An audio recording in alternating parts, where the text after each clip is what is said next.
The simple repeated measures analysis of variance, or the one-factor repeated measures design, is going to take into account some of the issues we described in random and mixed effects models. But really, we can just think about it as a basic one-way analysis of variance. But instead of independent groups, we now have dependent groups. For example, our grouping may be over occasions or time. It could also be differences in raters. If we have an assessment and we have 4 raters reviewing each assessment, then our measure is dependent instead of independent. So we have 2+ measures. If we just had 2 measures, you could think about this as the dependent t-test, either with matched groups or a pre- and post-test example, and see your introductory course for more on t-tests. So time now, instead of our independent variable being difference between groups, we can look at it as a difference between trials, trial 1, trial 2, trial 3, or as the example we'll piggyback on from our textbook, we have rater 1, rater 2, rater 3, and rater 4. Each one of those raters, or each one of those time instances, we get a score for each individual. So they are dependent because person 1 is in time 1, and person 1 is in time 2, time 3, etc. Person 1 is like their own control over time, just like in a pre- and post-test. Also, this is true if we have multiple raters reviewing each person, then the person is still their own control. So we have a dependency with persons, and we don't have independency across our grouping variable. We still do expect independence amongst our persons when we are selecting them from for our sample.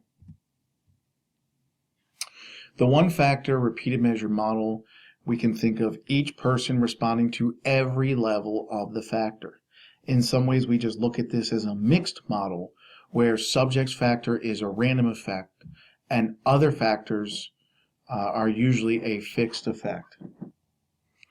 So this is a special case of the two-factor mixed effects model where n equals 1 per cell. Another way of saying that is that every person is their own cell, and we'll talk more about that in a couple slides. One of the risks that we have, especially over times and occasions, is that there can be a carryover effect. So for example, if we were at each time determining whether someone could identify a scent, this is an easy way to think of carryover effects. If you handed someone a sheet of paper, and on that sheet of paper was the scent of strawberry, at time 1, and at time 2 they smelled lemon, and at time 3 they smelled cherry. If the times were truncated, and from time 2 to time 3 where they smelled lemon and to where they smelled cherry, if the lemon scent carries over to the next effect and people still smell lemon, we can say there's a carryover effect. We can partition the variance, and we'll see where this is similar to what we do with the independent model and where it's dissimilar. There are 3 elements of variation. There's still the variance amongst individuals because of occurrences, and we still have residual error. So our one-way analysis of variance and our repeated measures, as I mentioned, are very similar.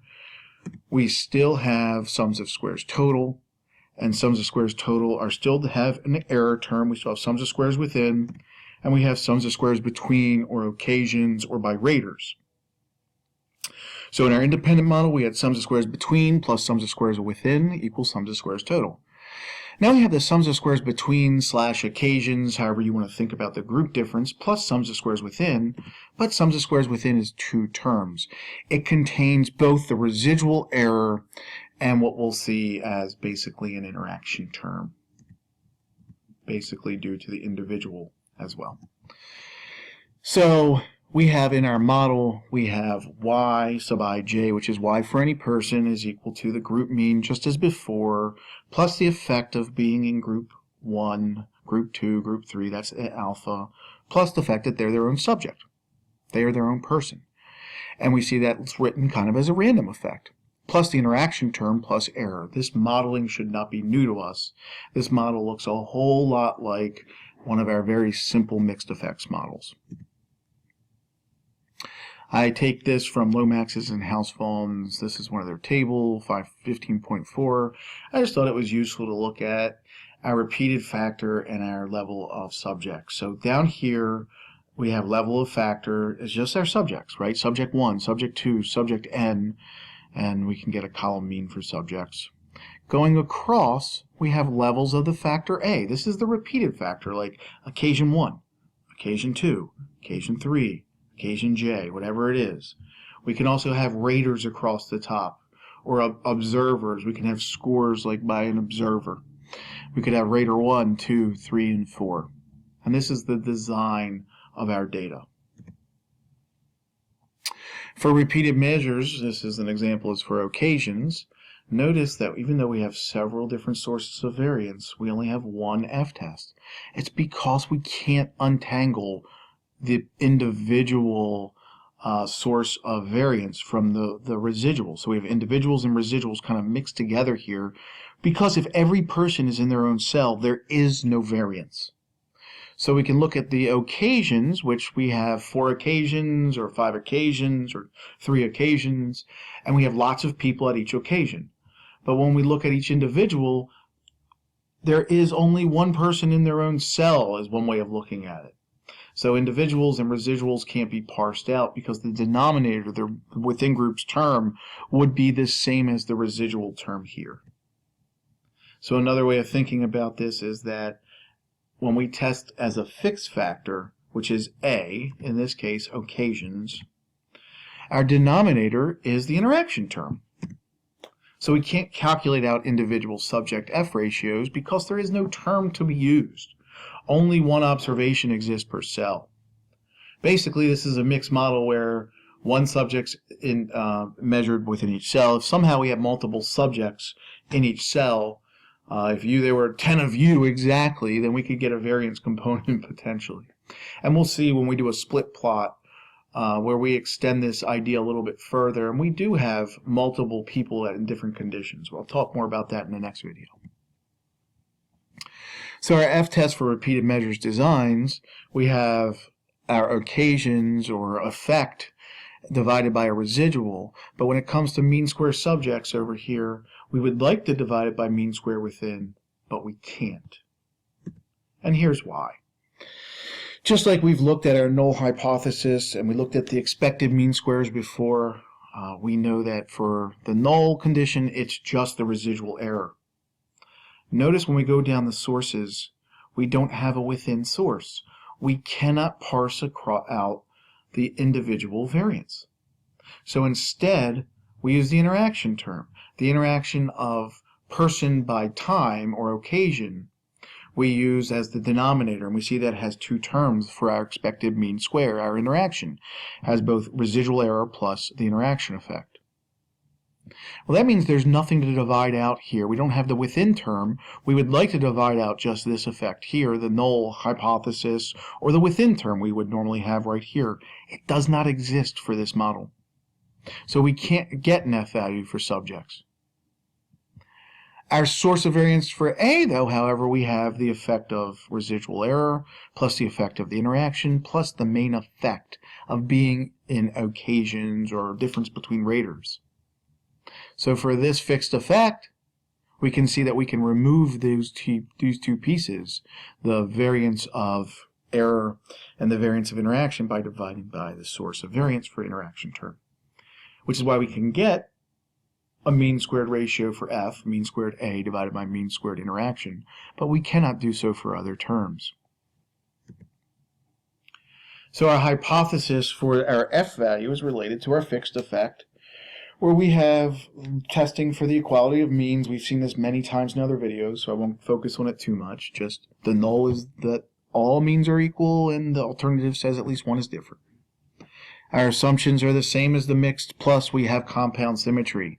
But really we don't need compound symmetry. That is, compound symmetry is that there's consistency amongst all of our covariances. There's a lot of covariances. But instead we can rely on sphericity. Sphericity is just saying if we look at the variances between different scores, so we take time 1 and time 2, that's a different score. We can look at that. and we can look at the variances between time 1 and time 2, and then the variances between time 2 and time 3. We would expect those things to be approximately the same, just like we did testing homogeneity of variance. Often we just ignore all these problems with sphericity, and we use the framework of multivariate analysis of variance. This helps us to avoid these assumptions. But when we can have, when sphericity is assumed, it's nice to be able to look at the univariate models.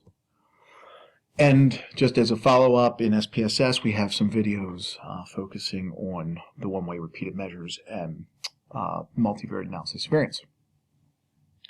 Violation of assumptions. When things aren't random, generalizability is always an issue. It doesn't matter about the one-way repeated measures.